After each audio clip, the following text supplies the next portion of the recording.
Sjur, Mara said, falling to her knees, clutching her beloved's face between shaking hands. Sjur, on the day you worship me, you cannot love me anymore. For to worship is to yield all power, and I cannot love what has no power over me. You're absurd, Mara said, and at Sjur's uninhibited grin of delight, at the thought of exploring and rebuilding this entire reef with her, even at the terrible flinch-thrill idea of sending Sjur into violence and danger, Mara felt a tingle of worrisome warmth and gladness. Sjur Eido's fury and grief whetted themselves against Mara's thoughtless grace and ancient beauty, until at last her heart unseamed itself and spilled its hot blood in a shout. "Mara Sov," she cried, throwing down her Maltec matter laser between them. "I cannot live while you live, but I cannot bear to kill you. I challenge you to a duel to the agony. I will fight your most beloved companion to the death, and leave you forever maimed, or else die in the attempt." So, this is the big one. Hello world, my name is Jade, otherwise known as Scarlet Rebel. Welcome to yet another video in this series which seeks to dissect, analyse, and discuss LGBTQ+ representation in video games, and today, it's Destiny yet again, just as I promised. Specifically, we're going to be talking about Mara Sov and Sjur Eido, the Welcome Queen and her once right hand. Their relationship is very well known amongst Destiny's queer community and much loved, so there's a lot to talk about. And a quick note, I will be using the term queer again in this video, as I feel it is a good umbrella term when it comes to talking about non-heterosexual people. In general, the term queer just makes it easier for me to talk about the characters mentioned in this video, without specifically labelling their sexualities, because again, to be quite frank, there is no specific definition of their sexualities. I think it's safe to say that any videos from here on out that are in this series of dissecting LGBTQ themes and characters in video games will always use the term queer, but in case like these singular videos are the first thing that people see from me, I want them to know why I'm using this word, because there is still contention around the usage of it. And then there's just one more thing that I want to clarify before we jump in. I won't be touching on the whole Shaxx Mara mess and the topic of Mara's erased bisexuality in this video. Only because I personally feel as though that deserves a whole video in of itself, given how the helmet stayed on joke has inflated within the community, bolstered by Bungie themselves on occasion. So that is coming, don't you worry. As a bisexual myself, I have a lot of opinions on that. It just unfortunately doesn't have its place in this video, but dear God, look at the running time already and please give me a break. Instead, we're going to be talking about Mara and Sjur's relationship as we understand it through the lore of the game, and using such a relationship to explore the Bury Your Gays trope in the world and context of Destiny. So, let's jump straight in. No, wait a minute, damn it, not again! So, these are the trespassers demanding an audience. We didn't mean to trespass. The Queen herself judges who may or may not enter the realm. Me? I see no reason she should be available for whatever washes up at the reef. But here we are. We've come to ask for help. Fallen!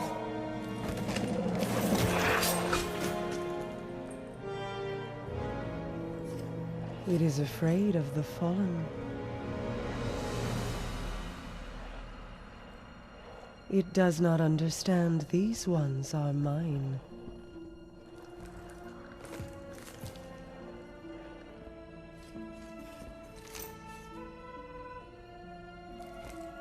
Apologies, Your Grace.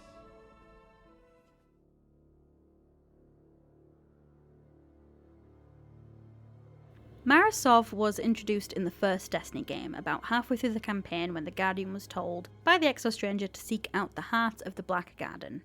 But the only ones who could help them get into the Garden were the Awoken, a secretive race who live on the edge of the system amongst debris caused by the collapse, named the Reef. When approaching the Queen of the Awoken for the first time, Mara Sov was aloof, quiet, and mysterious. Her brother Uldren did most of the talking. And this never really changed. Mara's ambitions, her goals, and her character are ultimately shrouded in mystery. She only gave the Guardian the aid that they required after a brief fetch quest, and the next time we interacted with the Awoken was a few months later in the House of Wolves DLC, and even then we had minimal direct contact with the Awoken Queen. However, the game's next big expansion, The Taken King, saw Mara's supposed death at the hands of the Hive God Oryx, and we didn't see her again until the Forsaken expansion of Destiny 2 3 years later. This release is also where we met Sjur Eido, within the pages of lore books and lore pages attached to weapons, an exotic weapon, and voice lines in a dungeon, which we will talk about in a little bit. The most important books, especially in relation to Mara and Sjur as a couple, are the Mara Senna, and its kind of sequel, kind of natural progression, kind of part 2, The Awoken of the Reef.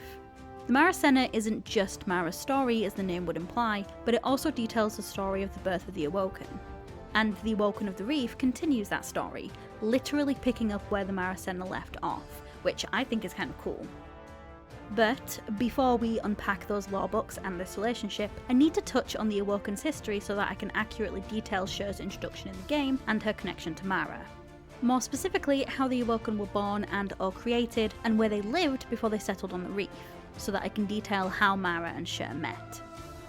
Now, there is a long and complicated timeline of Awoken history behind these two characters. It's really dense and it's really cool, but it's the kind that would make George R. R. Martin go, huh. And it's also not super easy to condense their creation into a succinct explanation, but good lord, I am going to try, so here we go. A ship named the Yangli Wei, with 40,900 humans aboard including crew, was en route to colonise a new area of the solar system when the darkness found the Traveller. The Yangli Wei was in its path, however. On Earth, the war-mind Rasputin sensed that the Traveller was attempting to flee, and used the Yangli Wei as bait to keep the darkness pacified until he could maim the Traveller and stop it from abandoning Earth. Alice Lee, the captain of the Li Wei, announced to the darkness that everyone on board had no allegiance to the Traveller, in a desperate bid to save the crew. On Earth, however, Rasputin took his fatal shot at the Traveller, damaging it so fiercely that it became dormant, and an explosion of light spread across Sol. This explosion rippled across the Yangli Wei, mingling with the darkness. Such a cosmic event could not go unanswered, and so as the darkness retreated, the members of the Yangli Wei found that they had changed under the influence of both light and dark. They had become awoken. This event also created the Distributary, where the Awoken settled. This pocket of the universe made them immortal, slowing time to a crawl so that they could make immense scientific leaps and ultimately thrive as a race. It's important to note that Mara was not queen at this time. That comes much later, but she was involving herself in those circles with that goal in mind. Regardless, this is where Sjur Eido meets Mara Sov, within the Distributary. In the Mara Senna lore book, Sjur Eido is introduced to us as she undertakes a one-woman mission to slay Mara Sov, believing, rightfully so, that Mara was responsible for deaths and disappearances of people that Sjur knew and served under. But when she gets the opportunity to kill Mara, she's literally overcome by her beauty and can't do it. Mara Senna, Impotent 2. Sjur Eido's fury and grief whetted themselves against Mara's thoughtless grace and ancient beauty, until at last her heart unseamed itself and spilled its hot blood in a shout. "Mara Sov," she cried, throwing down her Maltec matter laser between them. "I cannot live while you live, but I cannot bear to kill you. I challenge you to a duel to the agony. I will fight your most beloved companion to the death, and leave you forever maimed, or else die in the attempt." So, I think it's safe to say that Sjur Eido is very much a WLW and thinks that Mara is world-shatteringly beautiful, even if it hurts her so in that moment. This introduction to me is more than explicit in telling us that Sjur Eido is a queer woman, and even doing it without making Sjur as a character feel tokenized. And look, I know how silly that sounds, considering the sentence, "At last her heart unseamed itself and spilled its hot blood in a shout," is a thing that I just quoted in Sjur Eido's own narration. However, we're here to discuss explicitness and representation, so get used to me stating the obvious. I'm sure that there is a more educational and specific term for this, but the way that this lore book is written, especially the ways that Mara and Sjur think about each other in the narration, is very Shakespearean. Compare Come What Sorrow Can, it cannot countervail the exchange of joy that one short minute gives me in her sight, from Romeo and Juliet, to Sjur Eido's fury and grief whetted themselves against Mara's thoughtless grace and ancient beauty, and tell me that they don't sound similar, at the very least in tone. Despite being a hopeless romantic myself, I know that if I were to say Shakespeare's writings are considered the height of romance would earn me some well-deserved eye rolls. However, it is undeniable that Romeo and Juliet is constantly referenced when it comes to the writing of romantic stories. To that point, it's undeniable that this lore book has that same level of intense romantic writing. Therefore, I feel like it hits that nice middle point of explicit without objectifying a queer relationship. And I personally think it's a wonderful choice. I really enjoy how it's written. Quick side note, but it does bear mentioning that there are queer-coded characters in Shakespeare's writings. He may have had several heterosexual couples in his plays, but the signs are all there concerning other characters. If you're interested, look it up. So, Sjur challenges Mara to a duel to the agony, meaning that since Sjur cannot bear to kill Mara, she will instead attempt to maim her by killing her most beloved companion. Mara sends Uldren, and the two partake in a 3-round duel, which ends in a tie. Sjur decides to leave her fate to Mara, and with her fate, Mara essentially hires her and tells her that they're going to take the stars together. What we can see here is that Mara likes Sjur straight off the bat, was so impressed by her combat talents against Uldren that she not only spared her life but ended up making her an emissary, not the kind that Oren and Sjur are. There's a lot of political back and forth that goes on after this part in the Mara Senna, including mysteries concerning Mara's pursuit of godhood that provides good character insight into her actions in the game today. But all you need to know is that eventually, Mara convinces the Awoken people to leave the Distributary, and thus their immortality for our solar system. Sjur is by her side, and they begin to colonise and settle into the reef. Here, the text very much implies that Mara and Sjur are together through this time in all the ways any couple would be. In my opinion, it reads like they're comfortable with being with each other, but not labelling it. There's no bittersweet longing, they're together for a long time, and they love and care for each other. It's written so well that it doesn't necessarily need to be clarified that these two characters are in love. They just are explicitly together, much in the same way Anna Bray and Cameron are. Mara Senna, Palingenesis 3. I cannot say I imagine, Mara said sarcastically. She imagined the sight of Sjur Eido stringing her woman-tall bow and passed the thought away like a card trick. Dwelling on such pleasantries would not do. Will it involve archery? Big old compound bows with all sort of tactical knickknacks? Sjur paced in delighted thought. I'll be the first woman in the universe to place a comsat in heliocentric orbit with a longbow. You're absurd, Mara said, and at Sjur's uninhibited grin of delight at the thought of exploring and rebuilding this entire reef with her, even at the terrible flint thrill idea of sending Sjur into violence and danger, Mara felt a tingle of worrisome warmth and gladness. Awoken of the Reef, Revanche 2. Mara collapses the projected images between her hands. She stayed up late wrestling with this dilemma, which kept her from wrestling with Sjur. Awoken of the Reef, Telic 2. Sjur, Mara said, falling to her knees, clutching her beloved's face between shaking hands. Sjur, on the day you worship me, you cannot love me anymore. For to worship is to yield all power, and I cannot love what has no power over me. Mara Sov and Sjur Eido are explicitly in love with each other. If you're, for some reason, super intent on arguing against that, I hate to break it to you, but you're either homophobic, think that Mara Sov is your waifu, or lack basic English comprehension, or maybe all three, who knows. Mara confides in Sjur, and Sjur listens to her. She gives counsel, she asks her hard questions that no one else will. There is no arguing that these two do love each other, that they are attracted to each other, and furthermore, wouldn't you know it, attracted to women. A great example of this is in the Awoken of the Reef lorebook. When the Awoken learn of Earth and the humans that survived the collapse, 30% of the Awoken want to go to Earth, to give their resources and aid, but Mara won't allow them to. Sjur is the one who brings this information to Mara initially, and doesn't do Mara the disservice of sugarcoating it. Awoken of the Reef, Revanche 3. It's bad, Sjur Eido says, confirming what Mara already knows, but nonetheless performing the valuable service of mopping away all the blood and tears and allowing Mara to glimpse the actual shape of the wound that divides her people.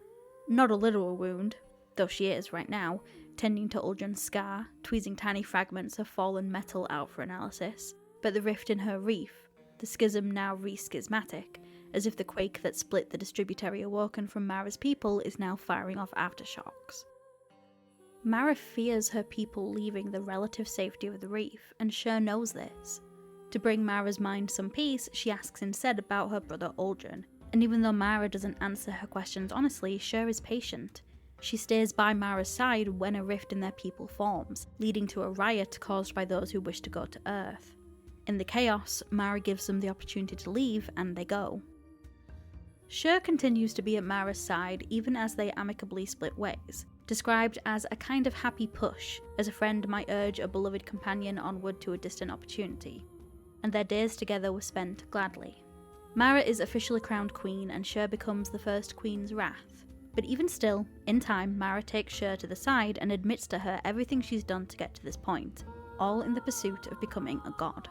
Sjur tells Mara plainly after that confession that the things she's done are awful. She describes her as the lone power who made death, and she's not wrong. However, this once again proves the devotion that these two have for each other, that Sjur is the one Mara would confess this great and terrifying secret to, and that Sjur would still tell her that she believes she did it for the greater good. She still offers her comfort in that moment. The Awoken of the Reef, Tyrannicide 3. Well, Sjur says, if you hadn't, none of us would be here. I guess I don't see what else you could have done if you cared about those we left behind. If you wanted us to be able to go back and help in the fight. She leans forward and very gently kisses the inside of her helmet, where it meets Mara's. In her mind, in that place that is bound to all other Awoken, Mara feels the touch of gentle lips. It's probably super obvious by now, but I do think that this is good representation overall. Not perfect, and we'll get into why, but from the perspective of confirming that Mara and Sjur are queer women, it's very good. It's explicit in a nuanced way on the page that Mara, Sov and Sjur Eido are in love with each other, that they trust and care for one another. As I said about Anna Bray and Cameron in my last video, it's no different to the kinds of stories that have been told time and time again with straight couples, and this story in particular utilises a heavily romantic Shakespearean tone. For me, there is no room for argument here as far as explicitness goes. But that doesn't mean that it's perfect. If you know the story of Destiny in and out, then you're most likely aware of the Battle of Twilight Gap. It was a massive, coordinated attack by several different houses of the Fallen, House Devils, House Kings, and House Winter. But there was one house that existed beyond the reef, House Wolves, who were on their way to the city to join the attack but never made it. Intercepted by the Awoken, this campaign was known as the Reef Wars, which ended in Mara Sov taking control and becoming Kell of the House of Wolves.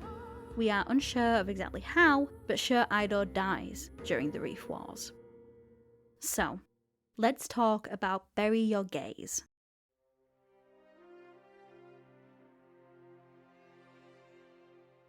TVTropes.org defines Bury Your Gays as the presentation of deaths of LGBT characters, where these characters are nominally able to be viewed as more expendable than their heteronormative counterparts. In aggregate, queer characters are more likely to die than straight characters. So let's take this opportunity to talk about the Bury Your Gays trope in the context of the Destiny story. Firstly, let's talk about the stars of my last video, Anna Bray and Cameron and Ariana 3 and Wei Ning. If you want to know more about who they are as characters as well as their queer relationships, you can check out my last video in this series, a link to which will be on the screen and in the description. Regardless, to break it down, basically these are 4 other WLWs in Destiny's universe. They each warrant speaking about in terms of Bury Your Gays, just so that we can flesh out what Bury Your Gays means in the context of not only the Destiny story, but representation for the community. I remember when the first 2 issues of the Warmind comic came out. The story is told in a way that leads you to believe that Cameron is dead, Anna pursuing Rasputin in her absence and as though it was her dying wish. This caused a spark of worry, as queer characters dying for shock value in a narrative is far too commonplace, to the point where it has its own trope. Bury Your Gays is seen as a cheap scapegoat, a way to claim inclusivity without actually having to put the time and effort into writing queer characters and or a queer relationship. You can just show the bare minimum and then kill one of or both of the queer characters off. And with Anna Bray potentially being the first outwardly and proudly queer character, there was understandably a sense of trepidation. Now, first and foremost, Cameron doesn't die, as we discover in the last issue of the Warmind comic. She is still alive and well in the world of Destiny, and when the first pyramid ship was found on the moon, as part of the Owl sector, she aided Erismon in researching it. So, whilst they don't apply to this conversation, it's still warranted touching on in order to prove that burying the gays is something that the queer community of Destiny fears. And honestly, I would imagine any queer community of any type of media.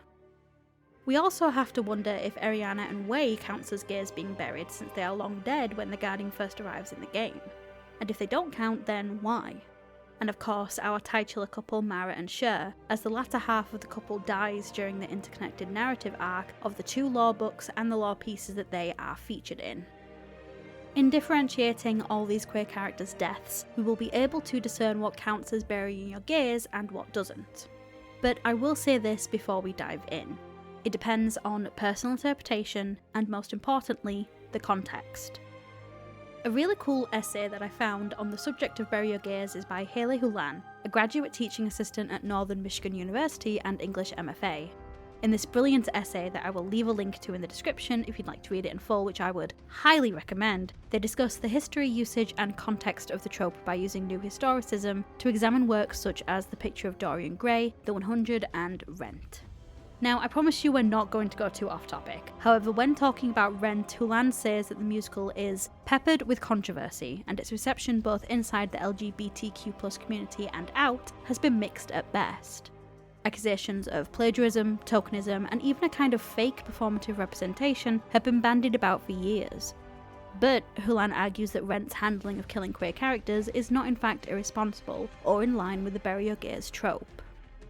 Spoilers for Rent, by the way, but Hulan believes that Rent's characters are not props meant to make audience members sad because of a sad queer existence. The characters are gay and trans people screaming about how their community was dying and no one seemed to care. Angel does not die because she needs to or else Rent cannot be put on, or because Jonathan Larson wanted an empty twist. Angel dies because in the 1980s and 90s in New York, people were dying. So let's apply this to Destiny. As I mentioned before, by the time our Guardian arrives in the story, Ariana and Wei are already dead. So with the Rent example in mind, the context of Ariana and Wei's deaths is that Guardians die. Which might sound ridiculous, but to put a super fine point on it, when the Traveller went dormant, the ghosts were born, and they revived the Guardians from the dead not only with the power of the light, but also immortality. It's the game's way of making a respawn mechanic canonical to the universe, so essentially if a Guardian has their ghost, they cannot die. However, Ariana and Wei did, and many Guardians already have by the time your Guardian enters the narrative. Therefore, once again, the context of Ariana and Wei's deaths is that Guardians are not actually invincible, and they can die. Guardians die all the time. It may be a challenge, but it does happen. Think of Jaren Ward, Andal Brask's Saint 14, before Season of the Dawn of course, all legends you heard about before Destiny 2, who died for one reason or another. In learning about their deaths, not only do you understand that death is still a threat to Guardians, but you also learn more about the world of the game. For example, Shin Malfa telling us the heroic and cowboy-esque tale of Jaren Ward through the history of the Last Word hand cannon shapes the stereotypes for hunters. Andal Brask's death gives the game the chance to explain the Hunter Vanguard dare, and the history of the Vanguard in general. And that is the intent for Ariana and Wei's deaths. Wei died during the Great Disaster, illustrating just how powerful the Hive are, especially gods like Crota, and explains why the moon was off limits for so long. Ariana dies to avenge her, and as I mentioned in my last video, Eris brings her learned knowledge of the Hive from that horrific experience to us, so that we may fell Crota and other Hive gods once and for all. The writers wanted legends in the game to show a wealth of history before our Guardian enters the narrative, but to make them true historic legends they needed to die in historic ways in order to shape what has come before. Ariana and Wei did not die because they were queer. They died because they undertook the impossible and were overwhelmed, because they were part of a backstory that allowed us, the Guardian, to be the Guardian in the context of the video game where we kill gods all the time. To bolster the point I made in my last video in this series, Ariana and Wei are the catalyst for everything we are facing in the world of Destiny today as far as our war with the Hive goes. That wouldn't be possible if they weren't dead.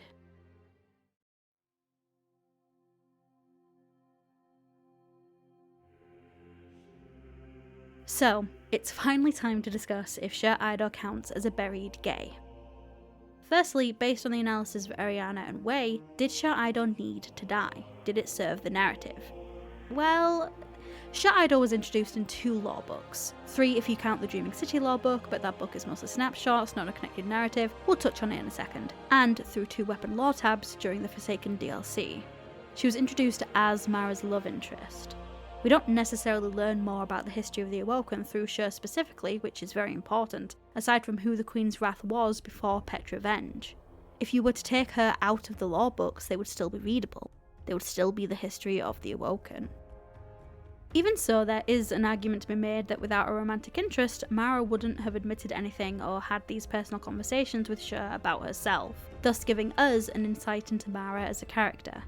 This is something that I do like about Sjur as a character, the fact that she is for all intents and purposes the only person that Mara confides in and trusts.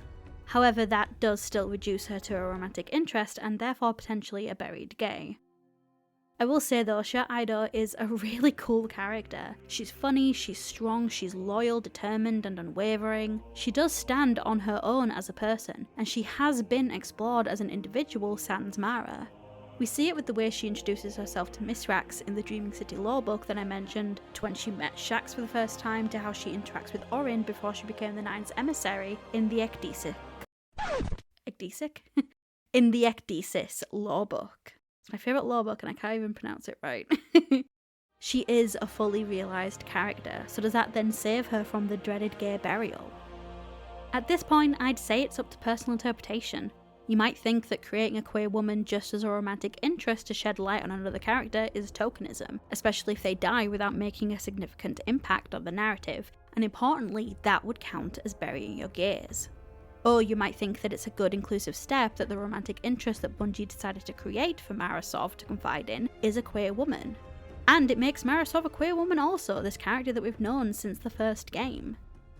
Both viewpoints have merit. For myself, I think it's really cool that they made a queer woman Mara's love interest, which again made it known that Mara is a queer woman too. Another point of view we should consider when it comes to Sjur Eido's creation and the fact that she isn't alive in the world of Destiny is that of a video game perspective, meaning how Bungie integrated her into the world of Destiny apart from just the narrative. Sjur Eido was a legendary bow wielder, and her weapon, Wishender, is an exotic that's earned at the end of a lengthy and impressive quest. The quest includes the completion of a dungeon activity, which was actually the first one in the game at the time, the Shattered Throne. Deep inside the dungeon, the player must approach a statue of Sjur who talks to them, first to start the Wishender quest and then at the end to bequeath the weapon to the Guardian. So that's a lot of grandiose for Sjur. It communicates effectively to the player that she was important to Mara. The dungeon is in Mara's throne world after all, which for the unaware is essentially a carved out section of the Ascendant Plane, where a god's material body will pass to in order to recover strength and then return to the material world. So whoever she has honoured with a statue has to be important. So then we have to ask, what was the intention behind Sjur's creation? Was it just to be Mara's love interest, or did the production of this quest come first? Because if the quest came first, and the dungeon came first, it's obvious to see how her death would be necessary. However, we don't have any concrete words on Sjur Eido's creation by any of the story team, or at least I couldn't find anything. I was hoping for something similar to the developer insights that Bungie have done for things like the Deepstone Crypt raid, and even as recently as the Prestige mission. Something similar to those for the Shattered Throne wherein Sjur's statue is, but alas, nothing. Actually, I did manage to find the ride-along that Bungie did of the Shattered Throne dungeon after I'd initially recorded this script. Hello, yes, this is Future Jade here. The livestream itself was actually hidden away on Twitch, and I guess they never uploaded it to YouTube, which is fine because regardless, my point still stands, because the most that I could find the team on the livestream talk about Sjur and the creation of her in conjunction with the Wishender quest was this clip. This is the bow quest. We knew that we were going to have an exotic quest in here, and originally the idea, we kind of used like generic designery terms, and this was the sword and the stone. And so originally, like I had a rock there with a sword stuck in it, and when you tried to interact with it, it said, "Thou art not worthy." Fortunately, Mallory is an excellent writer and designer, and so she came in and cleaned up my horrible designer writing. And she turned it into this bow quest. And so we worked with another whole team, I think Sang Kim and, forgive me, I can't remember who else worked on it. They built this entire quest that we then layered on top of the dungeon. And Mallory found a way to integrate the story behind the bow, the quest that you were doing. You're in Mara Sov's throne world right now, and she just masterfully layered this whole thing together, and it made sense on a cyclical cadence. Like you were coming back every week or every 3 weeks because you were caught in a time loop, and if you don't come back, the bad guys will win. But if you do come back and kill them, you're just feeding more power to Savathun, one of the hive gods. And so she just created this fantastic story that had this wonderful conceit that actually explained why you kept coming back here. So they're going to move on now. The Mallory that was mentioned is most likely Mallory Schleif, I hope I'm saying that right, who did a lot of the world building around the Dreaming City and the Awoken history and Forsaken in general. She also worked pretty heavily on the season of the Drifter, so yeah, we love Mallory here. All of this to say that as far as the needs of the video game go, her death did serve the narrative, I guess. Look, the thing is, personally, if Bungie looked at a new activity type and an exotic quest and decided to create not only a woman, but a queer woman to be the focus of that, I think that's really fucking cool. It's spot on, to be quite honest. And yet, even if we were to use Haley Hulan's Rent example as a frame to talk about Sjur's death and its necessity in the narrative, it would boil down to the simple explanation that she was a warrior. She was the Queen's wrath. Killing and fighting and protecting her people is what she did. She lived in a world where she was bound to die in combat. She even predicts her death in the Awoken of the Reef lawbook. Is that enough? Does that mean her death was meaningless? Is she just a queer character created for an exotic weapon? Well, we don't know any of that for sure. Not yet, anyway.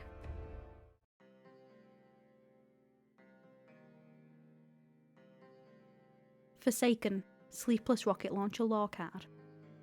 Sjur snorts and coughs as she wakes herself up from a sound sleep. You were drooling, Mara says. She's perched on a divan nearby. There are books open all around her. She has dog-eared dozens of pages. I was dreaming, Sjur says, wiping her mouth off with the back of her hand. I saw you on a great black triangle. You split it in two with your bare hands. And I was dead, I think. She cracks her neck with a deliciously loud pop. Or trapped? Like in a maze, but pretty close to figuring my way out. Sjur stands up to stretch. She does not mind that Mara is not listening. Let her read. And there was another woman with you. On the triangle, Mara murmurs. Yeah. She was helping. And then your brother showed up, and she shakes out her arms, frowning thoughtfully. The dream is already fading. He said, Tropea, or maybe it was, tropical. Anyway. Earlier in the video, I mentioned that Sjur Eido predicted her own death. Such a death very nearly came to pass before her actual death, but was thwarted by Mara's influence. Now, the Awoken being somewhat prophetic is something that's peppered throughout their lore. Petra speaks of having dreams about the curse cycle in the Dreaming City, and the Techians frequently have visions that they share with Petra and the Queen. Mara even built the Oracle engine in order to enhance this power. Sjur tells us that it is a bridge, that it can create ideas. To me, that reads as prophecies, especially considering the things that Mara sees when she uses the engine, but perhaps that's my own personal interpretation. It's kind of conjecture, really. The Awoken of the Reef, Tyrannicide 2. 10 times and once more Mara asked the Oracle engine to show her the sword that was death and the way it would appear. 10 times and once more, the Oracle engine showed Mara an image of her family. First, it showed her Sjur Eido, laughing and bright with strength, who would recede and later return. The last sentence in that quote is echoed many times in the lore pieces about Sjur. The Wishender lore card, in her own narration, seconds before her death, tells us that she swore an oath to rise again. When you receive Wishender, the last thing Sjur says to you in the Shattered Throne dungeon is, I will seek a way home. I have not yet met my true death is the flavor text on the Oathkeeper exotic gauntlets, which Sjur once wore. I suppose you could argue that Sjur is talking about the death that she had predicted for herself that Mara thwarted. However, considering the lore card itself is a scene in which Mara is talking to Awoken Paladins about Sjur's legitimate death, I don't think it's a stretch to say that the flavor text is alluding to the fact that Sjur is still out there somewhere and awaiting return. Therefore, I don't think it's a stretch to say that Sjur's return is something that Bungie have in their back pocket. However, how does all of this tie into the conversation about whether Sjur Eido is a buried gay? To return to Haley Hulan's Bury Your Gays paper, they write, one of the goals of this paper is to understand the way that the usage of Bury Your Gays in narrative changes depending on the context in which it is used. There are ways to kill off queer characters, or any characters, in narrative without invoking harmful and tired plot devices. That is, to do so in ways which serve the narrative and the greater context which surrounds it.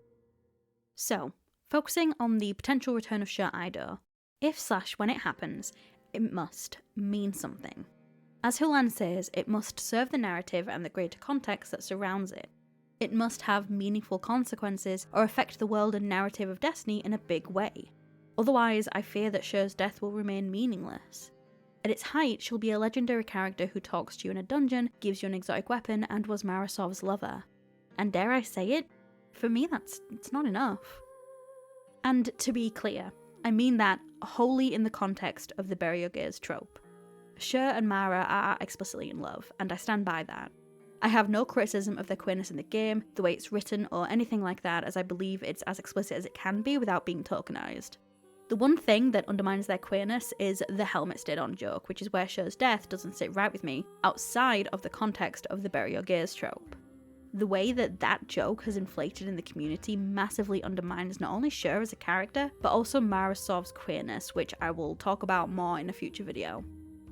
We've seen a character come back from the dead already, and whilst the stakes weren't super high, there were small ripples felt through the narrative when Saint was saved from the Vex in the Season of the Dawn. For me, these ripples didn't come with a huge sense of agency, which I know some people may disagree with. Osiris ripping apart the fabric of time just to have a chance at saving Saint 14 came with its own knock-on effects, absolutely, I don't dispute that. I just feel like the stakes need to be even higher, especially for a couple who we know beyond a shadow of a doubt were in love before one of them died. For Saint and Osiris, we discovered that they were in love during Saint's return, all throughout the Season of the Dawn. For Mara and Sjur, the groundwork is already there. So, if I may subject you all to a brief bit of theory crafting, if you read the Ecdysis lawbook, the best lawbook in the game, it heavily implies that Mara believes that the Nine killed Sjur Eido. The Nine and Mara have a troubled relationship. They think of her as a child, and I personally infer that Mara thinks they can be controlled like any other allyship that she has, such as with the Guardians. We know from the Wish End a Law card that Sjur feels betrayed before she dies, even though in the dungeon she doesn't speak of Mara Sov in a negative way. So, if/when she comes back, it would make a lot of sense to me if the Nine were wrapped up in it too. The Nine have been mostly chaotic neutral, using Drifter to help them influence us and gain our favour, but for the most part making their stance clear. There is no difference between the light and the dark. For Sjur Eido to come back and tell the world that the Nine murdered her just so they could get under Mara's skin could set off an incredible chain reaction, make the Guardians choose between the Reef and the Nine. The Nine become agitated in retaliation because they don't understand, but they do understand that the Guardians react to one thing: violence. I think it would be absolutely incredible if Sjur Eido returned, but again, if/when she does, I want it to create more agency in the narrative than when Saint returned. Again, that's not to say that Saint returning meant nothing. Who knows what Osiris would have done without him? Maybe Sagira would still be alive in some awful butterfly effect kind of way. It's also worth noting that if Mara is going to be a big piece in the fight against the darkness, as has been hinted in the game and in the lore, such as the card that I read at the beginning of this section, it would make sense that Sjur would return for that. However, the things that Sjur does, the reason she comes back, must give her death more meaning. It must rationalize it.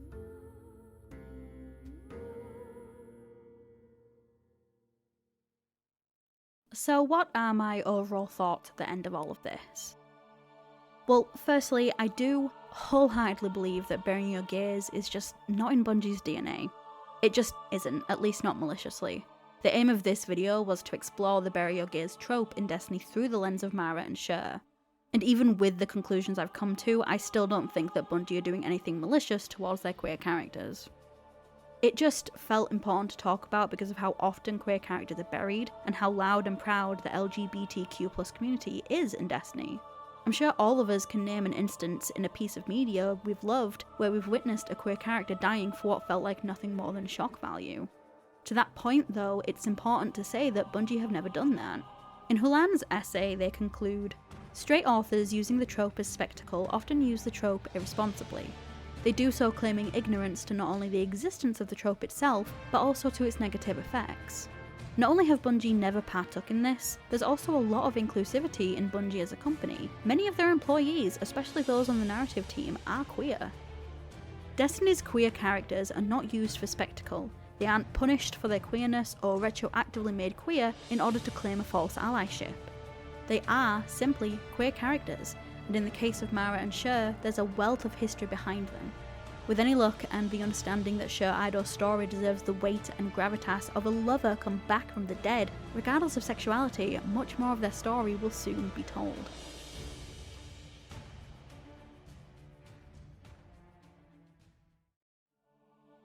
Before I go, it's very important to mention that burying characters for not being part of a perceived social norm is not a problem that's limited to queer people. Essentially, if you're not white, straight, or cis, your chances of dying in a narrative are elevated. It's something that Lady Knight the Brave points out in her video analysis of the Last of Us series when talking about representation of people of colour. My bigger issue with these games has to do with its treatment of people of color, as in, none survived the first game, and only one survives the second out of half a dozen or so. Okay, 2 survive if you count the cutest baby, JJ. It's here that I should probably remind everybody that I'm very white, so take this entire section with as many grains of salt as you like, especially if you're a person of color who wasn't bothered by all this, but... This is of course one example, and I'll leave the link to this video down in the description because she does go into length about the topic, but I did want to point it out and encourage you to do your own reading, especially by authors of colour on POC representation in any media. Also, here's a factoid for you. This video and my previous in this series was at one point going to be the same video, and of course I broke them up because, as you can see, there was just so much to talk about in regards to Mara and Sjur. So much so that this script about this one topic and this one couple is 1,000 words more than what the combined video was going to be. Honestly, the more you investigate how queer characters have been treated over media in history, you realise very quickly that a 20-minute video about the gays of Destiny just isn't feasible. I wanted the Gays of Destiny video to also analyse and talk about if the representation is good, and putting all of that into one video, again after looking into everything, just wasn't feasible. And there's not a lot of talk out there about representation in video games in particular, so I wanted to do it justice, and I hope I did. Thank you all so much for watching this video. Leave me your thoughts on everything we've talked about down in the comments below. Do you think Sjur is coming back? Do you think her death was done well? Did you know who she was before this video? I would absolutely love to know. Also, and he's gonna hate me for doing this because he gets embarrassed every time, but shout out to my partner Tristan, otherwise known as Exordium Noctis on Twitter. The Awoken history is something that's really hard for me to wrap my head around, and he helped me make that paragraph at the beginning of the video a lot more succinct. He helped me explain it a lot better in a way that was more true to the history and the way it's told in the Maracena, so thank you so much for helping me out with that. Please go follow him on Twitter, he has great Destiny takes and I love him very much. Mwah. My name is Jade, otherwise known as Scarlet Rebel. Thank you so much for watching this video all the way through, it means the absolute world to me. Down in the description is a link to my card, which is basically a collation of all my socials. If you're interested in what I have to say about Destiny in particular, or any news or anything like that, my Twitter is the place to go. I hope you all have an absolutely wonderful day. See you later.